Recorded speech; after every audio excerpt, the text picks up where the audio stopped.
आप देख रहे हैं रॉयल पत्रिका। इजराइल पर लेबनान की जमीन से हमास के रॉकेट दागे जा रहे हैं। लेबनान, फिलिस्तीन, सीरिया और ईरान पर इजराइल से हमले की धमकी जारी की गई है। इजराइल ने गाजा और लेबनान के उस इलाके पर एयर स्ट्राइक भी की जहां से हमास टेरर ग्रुप इजराइल पर रॉकेट डाल रहा है।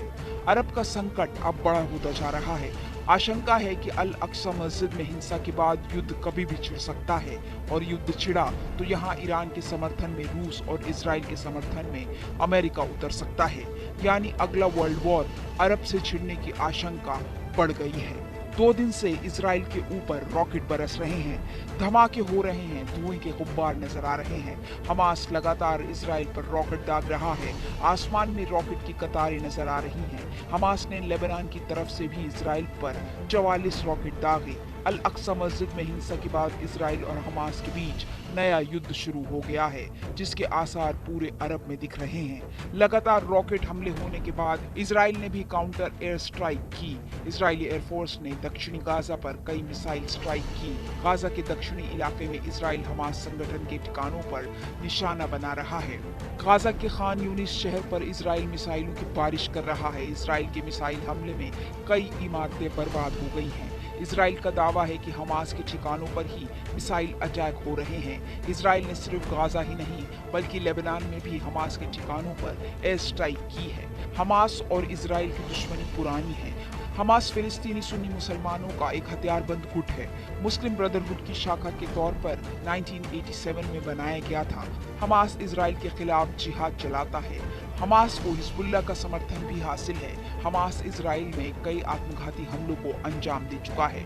फिलहाल लेबनान की जमीन से हमास के इजराइल पर रॉकेट दागे जा रहे हैं, लेकिन इन हमलों को रोकने का काम इजराइल का आयरन डोम कर रहा है। Iron dome missile defence system अचूक माना जाता है। आयरन डोम 4 से 70 किलोमीटर तक का टारगेट पहचान सकता है। डिफेंस सिस्टम से एक बार में 20 मिसाइल दागी जा सकती हैं। आयरन डोम डिफेंस सिस्टम 3 यूनिट से मिलकर बनता है। मिसाइल पर हीट इलेक्ट्रिक सेंसर होते हैं जो टारगेट फिक्स करते हैं। इजराइल अपना सुरक्षा कवच आयरन डोम तैनात कर चुका है और हमलों का बदला लेने के लिए अरब के देशों पर हमलों का ऐलान भी हो चुका है। इजराइल के रॉकेट हमलों के लिए लेबनान को जिम्मेदार ठहराया जा रहा है। आशंका है कि इजराइल लेबनान के अंदर बड़ा मिसाइल हमला कर सकता है। अगर लेबनान पर मिसाइल हमला किया गया तो उसका समर्थन देश ईरान भी इजराइल पर अटैक कर सकता है। इजराइल और ईरान के बीच पहले से टेंशन बढ़ी हुई है। इजराइल पहले से ही ईरान पर हमले की चेतावनी जारी कर चुका है।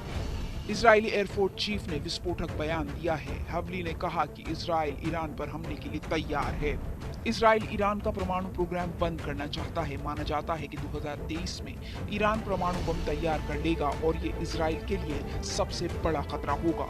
इजराइल ने ईरान पर हमला किया तो इससे विश्व युद्ध का खतरा बढ़ जाएगा। ईरान युद्ध में रूस को हथियार और ड्रोन सप्लाई कर रहा है और रूस उसे परमाणु हथियार बनाने की तकनीक में मदद दे रहा है।